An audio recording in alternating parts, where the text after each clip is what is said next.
Welcome to the Great Detectives of Old Time Radio. From Boise, Idaho, this is your host, Adam Graham.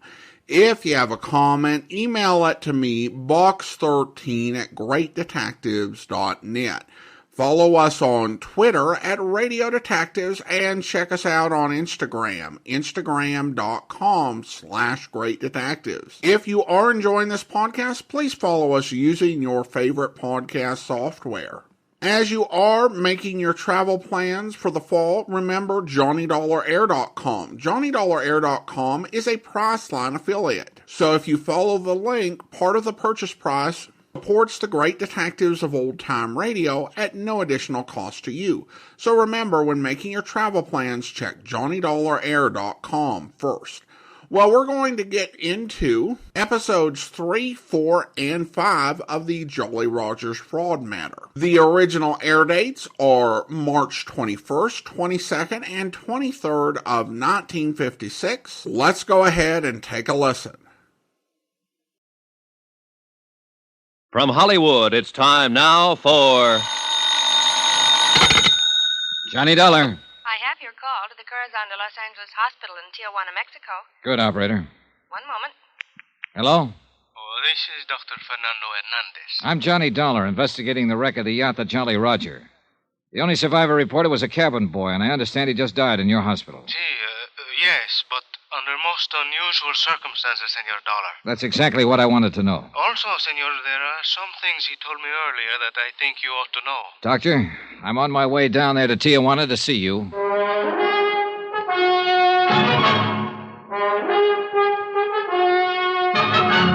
Tonight and every weekday night, Bob Bailey in the transcribed adventures of the man with the action-packed expense account, America's fabulous freelance insurance investigator. Yours truly, Johnny Dollar.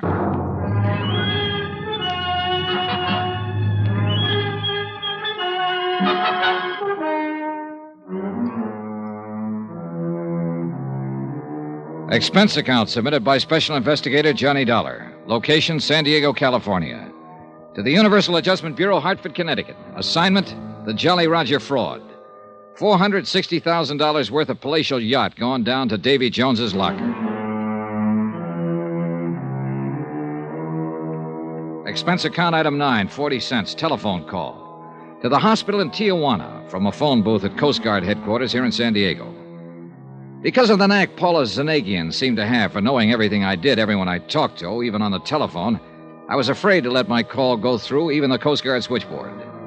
But before leaving for Tijuana, I checked with Jan Penny and talked briefly again with Lieutenant Smith. You mean you think Zanagian had somebody put that cabin boy out of the way before you could talk with him, Dollar? The doctor only said that he died under unusual circumstances. But yes, that's exactly what I think. What's more important right now is that apparently the lad told the doctor a thing or two before he died. So I'm going on down there. You want to use my car? Well, Zanagian seemed to know I was going to use it before. He'll probably expect me to use it now. So you better give me a rental car. Have it delivered to my hotel, service entrance, under your name. Okay. Zanagian made no bones about it when I talked to him. He's having me tailed. And he'll probably try to do the same thing to me that he did to Bert Parker, once he's sure I'm trying to block his $460,000 claim. Dollar. But me, I aim to stay alive. Until I can not only prove his claim of fraud, but see him sent up for murdering Parker and the lads who went down with the Jolly Roger. Dollar, why don't you get the police in on this with you? If your life's in danger... I want to do it alone. Hey, one more thing. Yeah? You're sure that Zanagian needed money? I thought from all I've ever heard that international racketeer was loaded. According to the papers, both Holland and Switzerland locked up his bank accounts just within the last week or so. That's why he needs a pot full of cash to get over there. That's why he sank his ship, so he could collect from your insurance company. Accident. Some mechanical failure. Is that what he said? Uh-huh. Something to do with the electrical system, to use his own words. But if the cabin boy was the only survivor of the explosion, and he didn't talk to anybody... Except this Dr. Hernandez I'm going to see. Right, then how could Zanagian know what made his yacht burn and sink? What's your guess?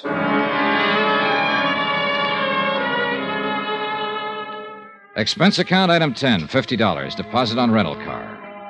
On the way back to the hotel to pick it up, I kept looking for somebody that I could identify as the tail Zanagian had put on me. But if he was there, I couldn't tag him. And as I drove the few short miles from San Diego to Tijuana, I began to wonder if maybe I was just too small fry for Paula Zanagian. shipping magnate, munition maker, international spy to bother with. Nonetheless, I still kept an eye out for a familiar face, or more to the point, for a familiar car that might be following me. Midday traffic on the big broad highway was astonishingly sparse. A handful of tourist-type cars loaded with families on the way across the border for a quick look-see at Mexico. A handful of movers who were on their way to see how far and how long their American dollars would keep them in favorably exchanged Mexican pesos. Some smart Cadillacs, some of them towing outboard runabouts and filled with eager-eyed fishermen. And the usual run of trucks, big trucks and trailers.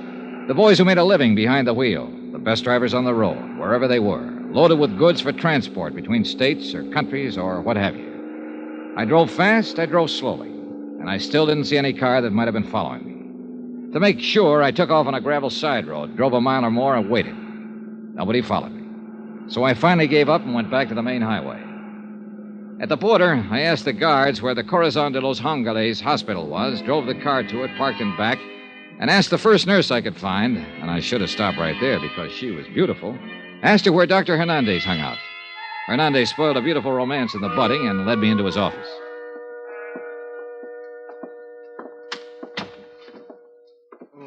Please do. Sit down, Senor Dollar. Thanks, Dr. Hernandez. I'm so glad you've come. We here at the hospital, I must confess, were somewhat concerned when the fishermen brought in the poor young cabin boy who survived the wreck of the... what was his name? The Jolly Roger. Yeah, that's right. Zanegian couldn't have picked a better one. So? Jolly Roger's the name of the flag that pirate ships used to fly, skull and crossbones. I suppose you know.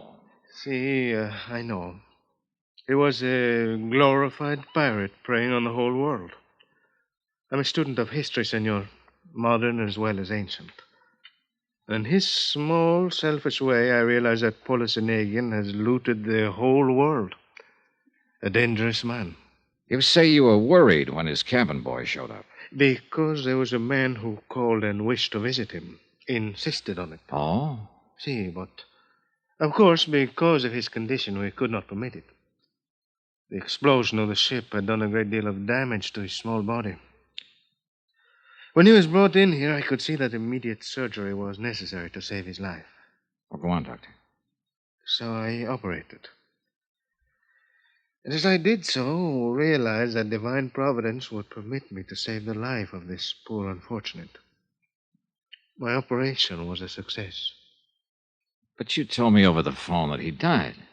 We are a poor hospital, and usually we're not able to provide such things. But I appointed a special nurse to look after him while I'm sorry. I ordered that man who would not give his name but who insisted on seeing him be kept away. Doctor, you said... However, 2 hours ago, the nurse left him only for a brief moment and only to inform me of the remarkable improvement he'd made. Look, and Doctor... when I entered his room, he was dead. Look, Doctor, I'm sorry if you lost your patient, of course, but you told me over the phone that there was something unusual about his death. That's why I came down here. He would have lived. He would have lived, Senor Zola. Yes, I know. Except that someone got into the room with him during the brief moment he was left alone. Got into him and killed him with this. What is it? A knitting needle? I think so. He would have been well again, Senor, but he was killed. Murdered. Have you told the police about this? See, and they are what you call at a loss. Oh, brother. Well, how do you think I feel? I was going to tell them what I knew about the unfortunate boy when your telephone call came. Then I decided perhaps I'd best talk to you first. Well, just what is it you know about him? It is what he knew about the sinking of the boat. The Jolly Roger. See. Thanks to adrenaline and other stimulants I administered even before we began the anesthetic for the operation that saved his life. Only it didn't stay so long. See. He regained consciousness long enough to talk with me. He talked a great deal. Well, Doctor, what did he tell you? My notes. I kept very careful notes in this drawer. And... What is it, Doctor? What's the matter? The notes I had, they're gone. Gone? Here. I kept them here because I knew they'd help to solve the crime of the sinking of the ship. Well, what did this boy tell you? Notes or no notes, Doctor? You must remember something of what he told you. Well, see, yes. Well, what? That he'd seen a strange device taken aboard the ship. He was young and curious, as all boys are. Yeah? That only the captain of the vessel had handled it, had taken it to the engine room. That he had inquired about it and been told to mind his own affairs. Well, what kind of a device was it? Did he tell you? Like a clock, he said. A clock on a large box, like an alarm clock. It was set for 2:35. 2:30? He hold everything. That was the time the Coast Guard patrol plane saw the explosion. I knew that. All right, go on, Doctor. That, Senor Dollar, is all. Well, I don't know about you, but it sounds to me like Zanegian or one of his men or both planted a time bomb in the engine room of that yacht. See? No. Now, wait a minute. Yes? If the captain knew about it... Hey, look, Doctor, the U.S. Coast Guard reported that the only survivor was this cabin boy. Now, surely the captain wouldn't have let himself get blown up. Oh, no, he would not, except for one thing. Yeah? And I tell you only what I know from the cabin boy. Oh, yeah, what's that? This trip was a test. Before the ship, the yacht, was to go on a long trip. It had many new devices on it. Uh-huh. A large, tall mast for what you call a radar. Yeah, go on. The captain, when they reached a point of the Coronado Islands, ordered a small boat put, over the sand. Yeah, that's right, go on. But in doing so, the radar mast, fell down, and the captain was struck by it. Therefore... Doctor, now listen carefully. Tell no one you've talked to me. Tell your local police, if you like, what you learned from the cabin boy. Report it to your Coast Guard or whatever you have to do down here in Mexico.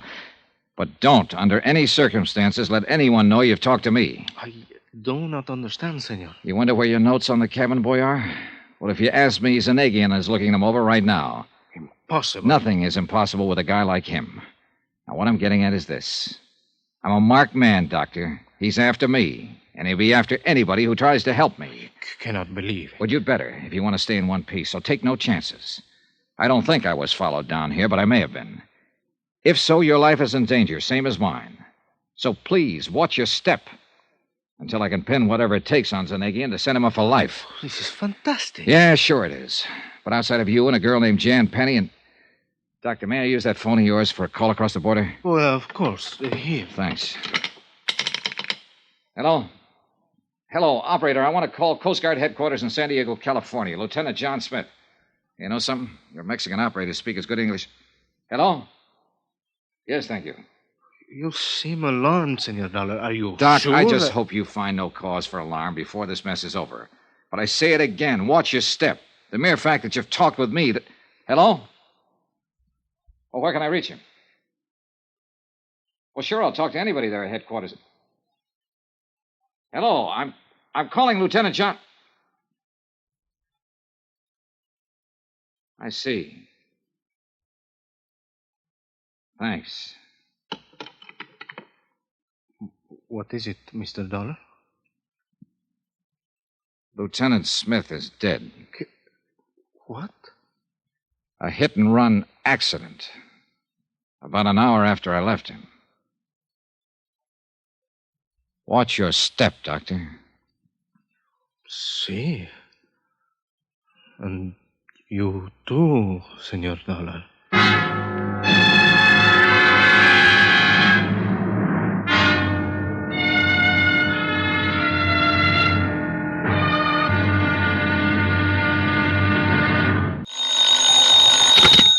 Johnny Dollar. Sergeant Franklin, San Diego Police Homicide. Oh, thanks for returning my call. What are you doing in Tijuana? Following a lead on the sinking of the Jolly Roger, what else? I still think that yacht was sunk by her owner, Paula Zanegian. You're not alone, Sergeant. Listen. Yeah? Bert Parker of the insurance company was suspicious. He held up the claim, so he was killed. Hit and run. I know. Lieutenant Smith of the Coast Guard was helping me with the case. Now he's been killed, also hit and run. We know. We're working on it. Jan Penny, who was Parker's secretary, is helping me, too. Get it? I get it. I'll assign a man to protect her immediately. Good. But, Dollar... Yeah? What about you?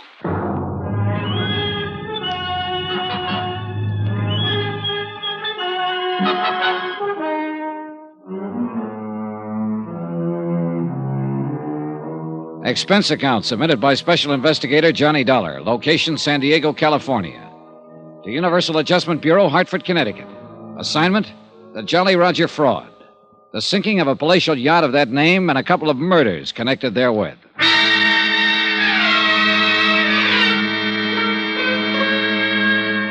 I thought I was going to Southern California for a vacation.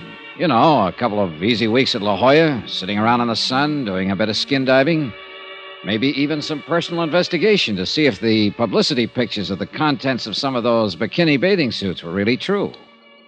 But I ran headlong into what looks like a very, very fraudulent insurance claim. $460,000 worth.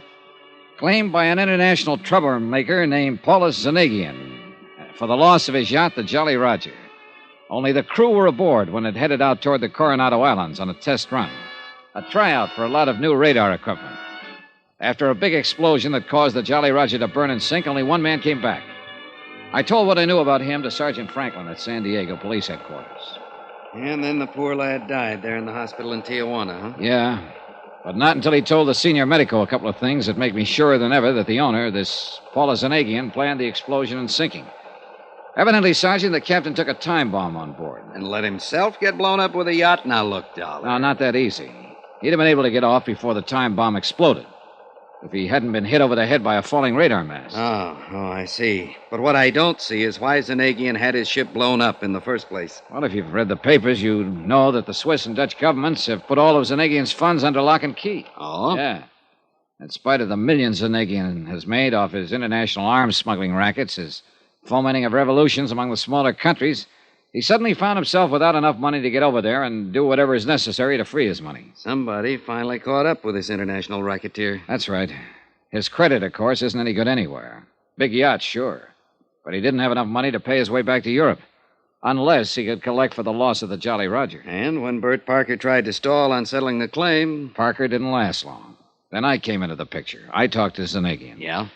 He told me if I didn't see that his claim was settled immediately, well, he casually mentioned Bert Parker's sudden demise. Dollar, I wonder if there isn't some technicality on which we can hold that guy. Jan Penny, who was Parker's secretary. Yeah? Jan has been helping me on the case. Result, a warning threatening both her and me. And you know what happened to Lieutenant Smith as a result of his giving me a hand. Have you got somebody keeping an eye on Jan? I'll get Tommy Golden, one of the best men on the force. Good. And he's smart enough to keep her from knowing he's watching over her. Fine. Things have happened so fast since I got here that I haven't had time to check thoroughly with her on the background of the whole case. Well, it really shouldn't be too disagreeable a job, Dollar. Huh? I've seen her. What's your next step?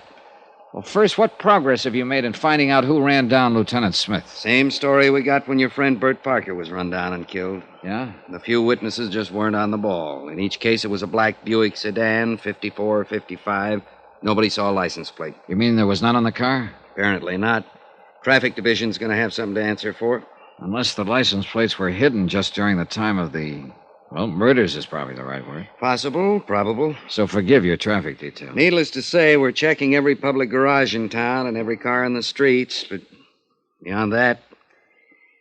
Dollar, we're just as sure as you are that Zanagian himself is behind all this. He's not only a man, he's an international organization. Oh, brother, don't tell me. For all I know, you're one of his boys. Oh, now, wait a minute. He's known every move I've made since I got here, almost before I've made it.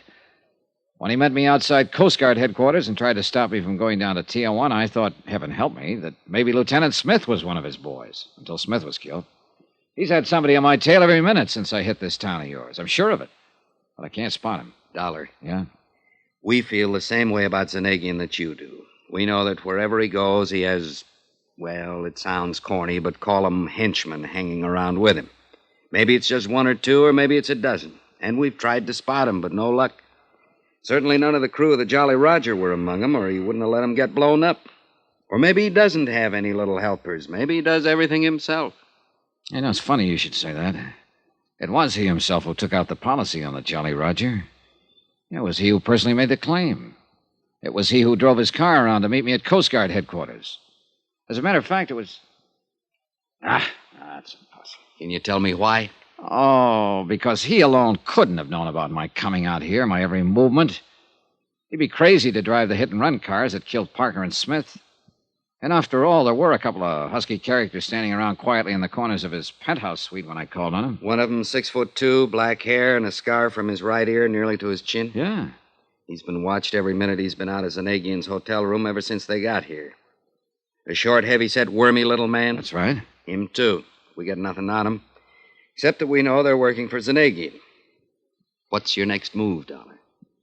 Oh, if I had any sense, I'd do what I came out here to do. Have myself a vacation over in La Jolla. Forget this whole thing.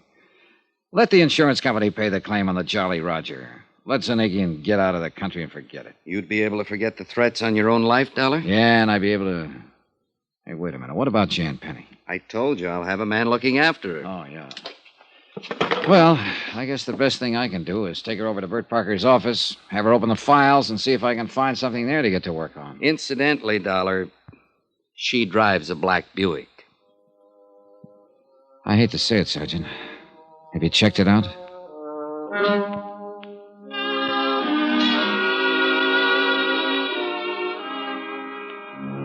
I probably shouldn't have thought what I thought about Jan when I asked that question. I was sorry I had when I reached her apartment a few minutes later.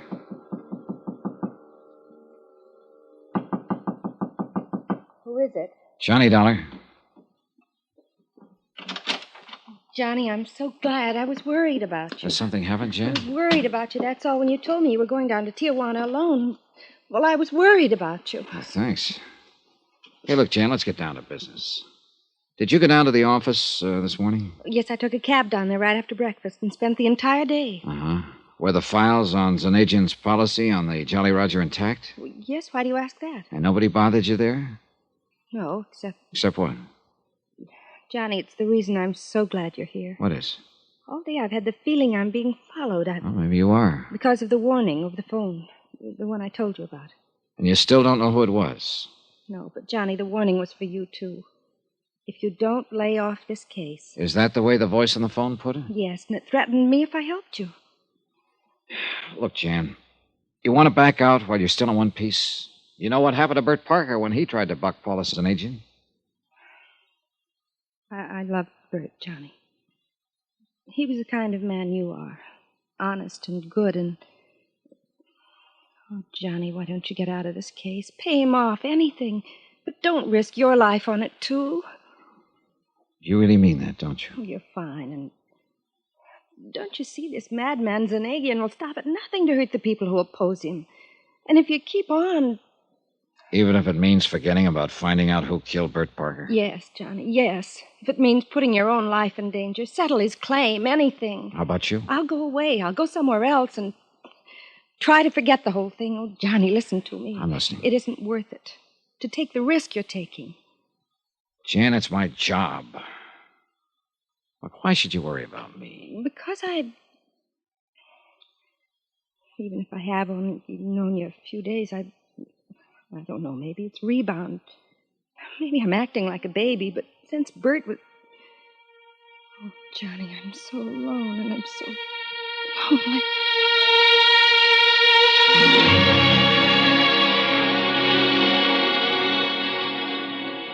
Jan was a very pretty girl. Soft, warm, lovely. We had a drink or two and talked about a lot of things. The kind of things I'd planned to talk about to some charming girl on the vacation I'd planned but wasn't having here in Southern California. I might even have forgotten about cleaning up the case and going on to La Jolla. Why don't you make the company pay them off, Johnny? Forget it. So you and I won't be in danger from this man. Suspicion. Why can't a guy relax and enjoy a situation like... Jan, come on, honey. Look out, will you? I gotta get out of here. Look, I've got a hunch, and in this crazy business of mine, when you get a hunch, you better act on it. Oh, no, Johnny, tomorrow. Oh, no, honey, look, I'm going down to police headquarters. Johnny. The one thing I haven't checked on, the one person who was connected with Bert Parker. But police headquarters this time of night, I don't know. Jim Franklin. He said he'd be there all night. Can't you check Sorry, on... Jan. Leave me here all alone? You come with me. We'll grab a cab and go down there together. Oh, all right. Then we'll come back here? Depends on when I find out. Then I'll wait for you. Only why don't you take my car? It's right down in the parking place just outside the building. Okay, sure. Here, I'll get you the keys. How'll I know which one is yours? It's an old black Buick in parking space 5 down there. Just had a new paint job. You can't mistake it. Here. Okay, thanks. Jan, didn't you say something about taking a cab down to the office this morning? Because of the fresh paint in my car. It was so foggy this morning. I wanted it looking nice in case you wanted to use it. Ah, you're a rascal. See you later.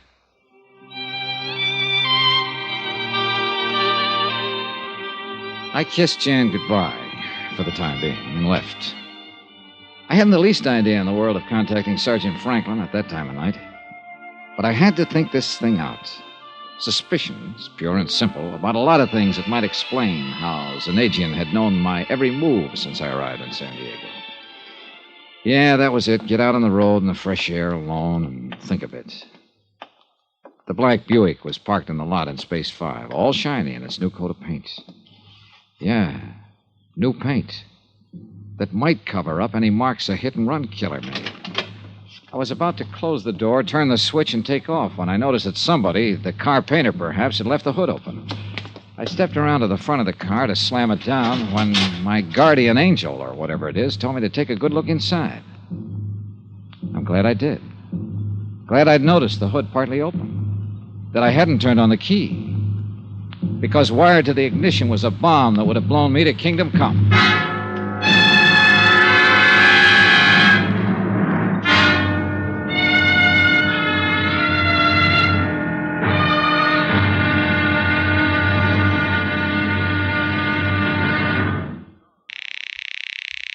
Hello? Johnny Dollar.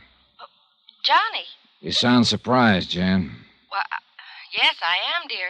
I thought you were going over to police headquarters. I changed my mind. Then you didn't need my car after all. No. Are you coming back here to my apartment? Johnny? After I take a little walk.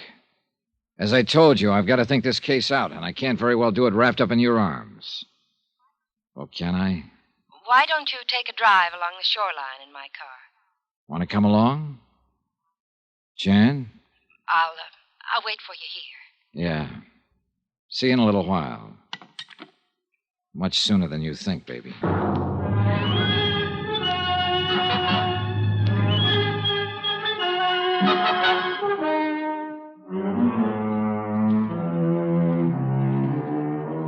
Expense account submitted by Special Investigator Johnny Dollar. Location, San Diego, California. To Universal Adjusters Bureau, Hartford, Connecticut. Assignment, the Jolly Roger fraud, including the loss of a palatial yacht and a couple of murders. Expense account item 12, phone call. And one thing I didn't tell Jan Penny was that I was calling her from a booth right on the ground floor of her own apartment building. Another was the reason I changed my mind about borrowing her car to drive to headquarters for a talk with Sergeant Franklin. Oh, I had gone out to the parking lot and climbed into her car, all right. But as I was about to insert the key to start it, I noticed the hood wasn't closed down tight. That saved my life. For wired to the ignition, I found a booby trap that would have blown me to kingdom come if I'd even turned the key. After hanging up on Jan, I hopped upstairs to her apartment and pressed an ear against the door. No, he didn't. Because he just phoned me from somewhere outside. But he said he's coming back here, and I tell you, you'd better come over here. No, he just said he's going for a walk. Of course I can handle. All right. I went back to the first floor to the phone booth and called Sergeant Franklin. You think Jan Penny's in with Zanagian on this whole deal? Tell you this, I don't like what I think. Look, Sergeant, I'm going back upstairs to talk to her again. Talk, did you say? Yes, talk. I'm going to lay it all out to her, tell her what I suspect and why. If I can break her down, okay. If I can't, well, I misjudged her. Lucky stiff. Huh? I've seen her, Johnny boy. What's that supposed to mean? I hope you have misjudged her for your sake. What? Reconciliation. What a lovely way to spend the rest of the evening. Look, you dope. Go to it, boy. And happy hunting.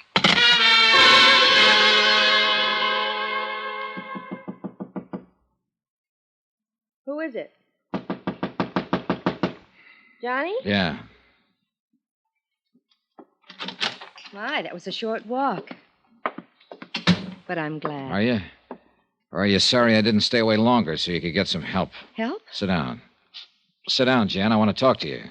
Oh, how masterful. Here? As you know, I didn't borrow your car after all. Sit next to me, darling, and let's continue from where we left Because off. fortunately, somebody goofed, left the hood partly open. Closer, Johnny. That's why I discovered the booby trap that would have gone off as I turned the ignition key. Closer, Johnny. Booby. What are you talking about? That's why you didn't hear the expected explosion right after I left you. Oh, no. Then they are after me, too. The warning over the phone. If I didn't stop helping you in this case, they'd... Oh, Johnny, what'll I do? Johnny. For one thing, take your arms back to yourself and move over to your own corner of this couch so I can pull a gun if any of your pals suddenly... Ah, my dear Mr. Dollar. Zanagian. I fear it's too late. Artis here will pull the trigger if you so much as move a hand toward your gun. He's an excellent shot. Yeah, I'm sure he is. Awkward coming in the service entrance, but I was concerned lest your phone call in the lobby might have been to the police. Here now, permit me to take charge of your gun. Just a minute, Zanagian. I should. Yeah, thank you. Oh, yes, this is Artis, the man I've had following you since your arrival here in San Diego. You don't recognize him, dear boy? Yeah, I keep him from seeing me. You never know I follow him. Oh, yeah, Artis, you've been pretty good at it. But as long as we've been introduced now, why don't we shake hands? Go back, or I shoot. Oh, and he would, my boy. And I believe you call it a silencer, would obviate any undue noise. Wouldn't you be happier if he did pull the trigger, Zanagian? But I wish to talk with you, dear Mr. Dollar. I don't think we have anything to talk about. Oh, but we have. You see, dear boy, I'm curious to know why you suspected Jan here of complicity in our little plan.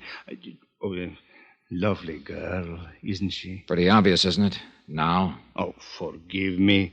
I realize in a situation like this, it is usually the detective, or in this case, the insurance investigator, who at the point of a gun extracts a confession from the, shall we say, criminal. However... Okay, I'll tell you. Apart from the threatening phone calls, which nobody but Jan seemed to know about. Terrible story for her to make up. You warned me in the beginning you'd have somebody tailing me while I was here in San Diego to make sure I didn't spoil your plan to collect some $460,000 insurance on that yacht you burned and sank out near the Coronados. Quite right. But I must ask you to be brief in case that phone call you made was to the police. You see, with only Artis and Jan left of my staff and crew, I can't very well afford to... Sure, that call was to the police. That's why I'm trying to stall you with a lot of talk. Thank you. For if that were true, dear boy, you would never admit it. But do continue. All right. I've been followed before. I know, or at least I hope I do, every trick in the book for dodging a tail. Too good. Artis, you shouldn't admit he got away from you. Yeah, too good. But now I make him sorry. Artis, please. I wish to hear more from Mr. Dollar, and I wish to speak to him.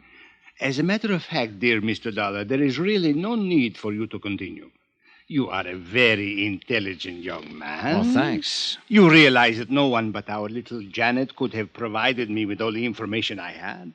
Your coming out here to investigate the sinking of the Jolly Roger, your touching deathbed scene with Mr. Parker, your conversations with Lieutenant Smith of the Coast Guard, and... she did dispose of him quite well, didn't she? Jan? Who else, Johnny?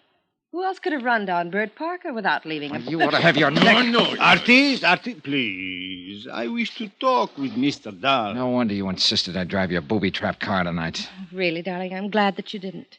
Because if you'll listen... Yes, dear boy, listen to me. You are intelligent, as I said before. You even learned why I am in immediate need of funds, so that I may finance a return to Europe and free the money of mine that has been frozen there. Millions, dear boy. And as the lovely Jeanette will attest, those who work with me share with me. It's true, Johnny. Regardless of his reputation, when it comes to the people who will work with him... Like the crew of that yacht and whoever else was working with him. He admitted that only you and this trigger-happy character here were left. Oh, tools, my dear boy. Quite unlike the intelligent colleagues such as yourself and Janet, whom I wish to keep close to me. Oh, artist boy, that means you better watch your step. What do you mean? Nothing, Artis, nothing. My dear Mr. Dollar. Yeah, I get it. All I do is report that your claim should be paid, and I'm on your team. And you will never regret it. Not only money, more than you ever dreamed of, but... Janet, my pearl, You do like our Mr. Dollar, do you now? You dirty rat. Get back. You admit you sank the Jolly Roger yourself, Zanegian. But of course. And all the men who went down with it. What had to be done? Even the little cabin boy. Oh, yes, dear boy, yes. Both he and the crew on the Jolly Roger were in danger of upsetting my plans. They had to be eliminated. But you, dear man, please, do not stand in my way.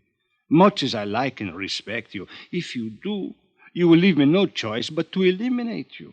Even as I had to rid myself of Parker, the Lieutenant Smith, the cabin boy. Look, Zanegian, what if I were to say, okay, I'll go along with you? Aha. To say the least, it would get me out of this present pickle I'm in. And much more. I still wish that gorilla of yours would aim his gun the other way. Oh, Arties, I think you might relax a bit for the moment. But I watch him.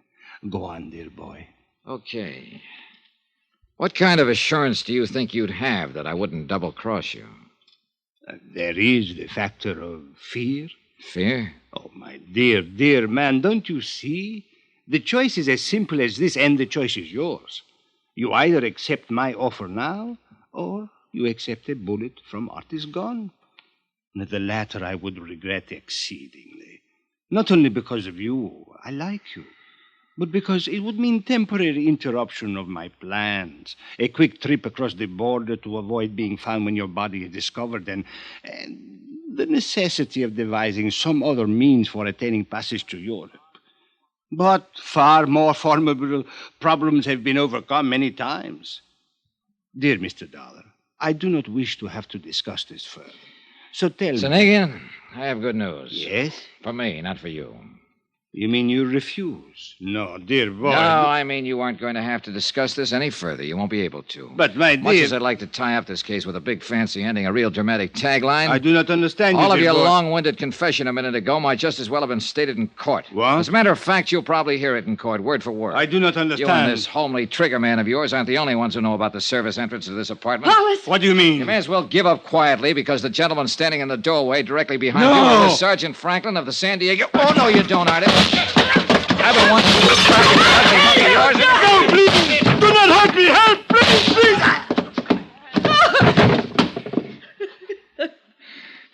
Thanks, Sergeant. What a mess. Better tie up this gorilla, boys. Okay. I'm glad you took the hint and came over. You know my call was being listened to. I kind of thought so. Well, no more Zanegian. Dead? Yeah. By a slug from this big monkey's gun. If I'd known he was that bad a shot, I might have tried to jump him earlier. Come on, Artis. Up. After the way you hit him, he'll sleep for a long time. Well. Johnny. Huh? Johnny, listen to me. Oh, shut up.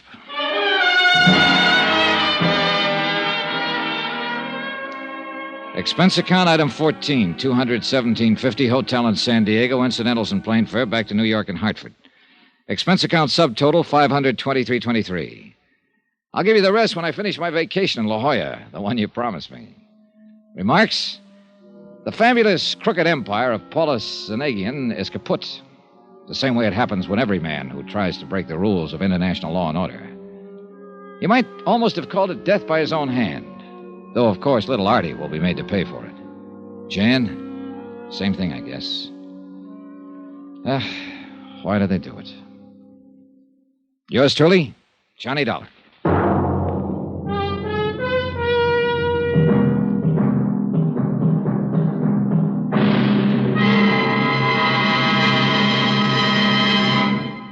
Now, here's our star to tell you about next week's exciting story. Next week, vacation.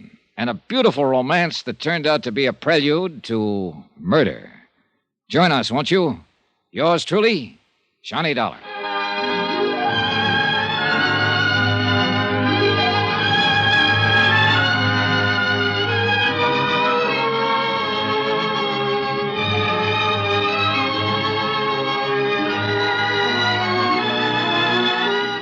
Yours truly, Johnny Dollar, starring Bob Bailey, is transcribed in Hollywood. It is produced and directed by Jack Johnstone, who also wrote this week's story. Heard in the cast were Virginia Gregg, Forrest Lewis, Paul Frees, Jay Novello, Harry Bartell, Don Diamond, and Victor Perrin. Musical supervision by Amerigo Marino. Be sure to join us on Monday night, same time and station, for another exciting story of yours truly, Johnny Dollar. This is Roy Rowan speaking.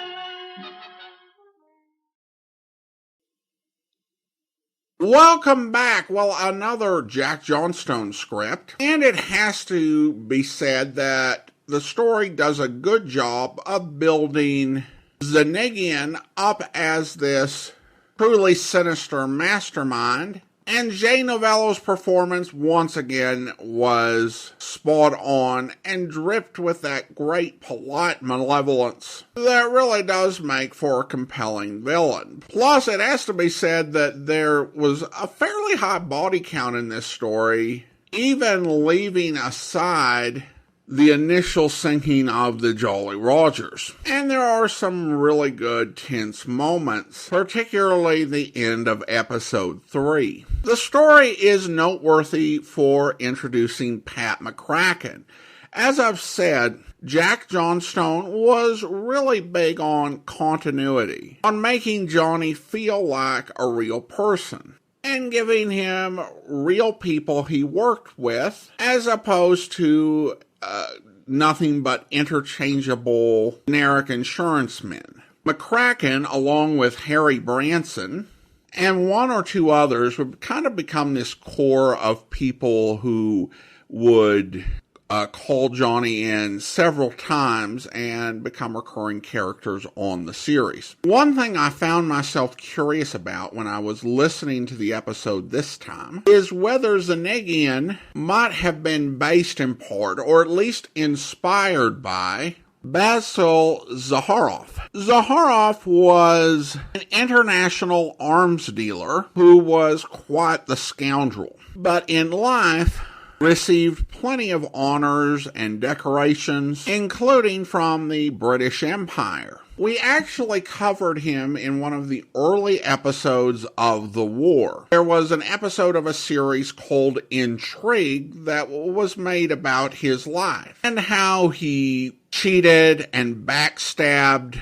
so many people and nations, how he actually fomented wars in order to get arms sales and led to massive human suffering. Oftentimes he would sell to both sides on the war. He was that classic war profiteer and generally one of the great forgotten villains of history.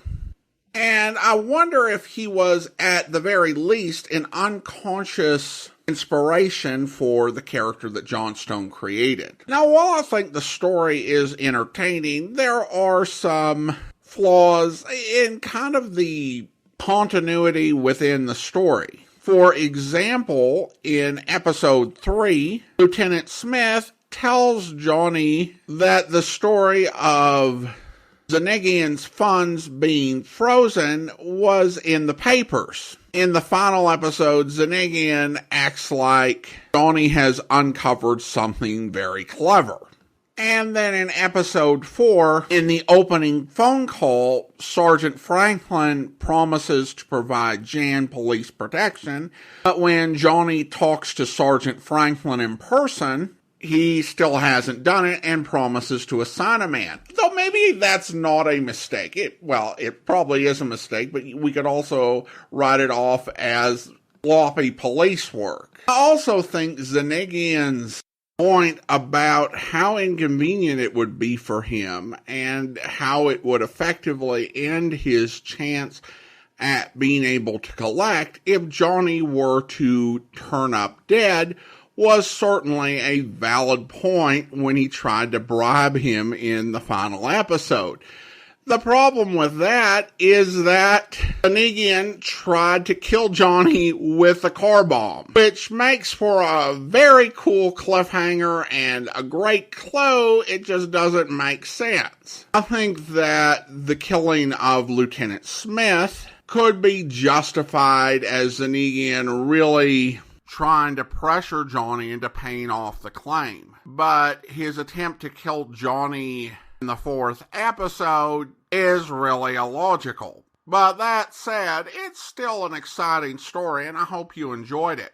Well, now we turn to listener comments and feedback, and we start on YouTube, where a listener writes, Ernie Phillips and Bob Bailey would be jealous of your new microphone. Sounds great. Well, thank you so much. I appreciate it. Now, for comparison purposes, I should mention that I'm using the old microphone and have been for the last minute on this recording. I started out with the new one, but I had a power issue. I have to remember to charge this one, and I wanted to finish the commentary with it fresh in mind. And, of course, we've got other things to record tomorrow. But I've definitely been enjoying the new one, even though I think my old one worked okay. Finally, we turn to Instagram, where 4630 Open Station writes, I really enjoy these 5-part stories. My favorite. Well, mine too. I'm so glad you're enjoying them. They really are such a great part of the golden age of radio, real gems. And now it's time to thank our Patreon supporter of the day. And being the first Friday in August, we are going to thank the Patreon supporter who has been supporting the podcast for 5 years as of this month. Thank you so much to Jacqueline, currently supporting the program at the Seamus level of $4 or more per month. And Jacqueline's been supporting the program since August of 2018. Thank you so much for your support, Jacqueline. And that will do it for today. If you are enjoying the podcast, please follow us using your favorite podcast software. And if you are listening to the podcast on YouTube, be sure to like the video, subscribe to the channel, and mark the notification bell. We'll be back on Tuesday to start another Yours Truly Johnny Dollar serial. A week from Saturday, we'll be bringing you previously uncirculated episodes of Indictment. But join us back here tomorrow for Crime Fighters, where... Well, Larry, I missed you the train. I hopped off on the other side. Your wife missed you, too. Yes, Look, I came in to report. Oh. Sure. I got the papers on you a couple of days ago. All you got to do is check in with me every 2 weeks for 6 months. Sign here. Yeah. And stay out of trouble and away from the wrong kind of friend. Don't worry. There's still one more thing, Larry. I'm ready to help you. Help me? Do what? A job, for instance. My brother's going to give me a job, Mr. Barrows. Gerald? Well, that's fine. At least I think he will. I'm going up to his house now and see him. We're probably not there now, Larry. Tonight's the banquet. Banquet? Brotherhood Service Club giving him a banquet tonight. Once a year, we honor an outstanding citizen. I thought you knew. No, I didn't. Well, I'm just on my way there now. Can I give you a lift home? You ought to tell your wife you're back. I'll see Gerald home later. Thanks, Mr. Barrows. But don't tell him I'm back, will you? I hope you'll be with us then. In the meantime, do send your comments to box13 at greatdetectives.net. Follow us on Twitter at Radio Detectives, and check us out on Instagram, instagram.com/greatdetectives. From Boise, Idaho, this is your host, Adam Graham, signing off.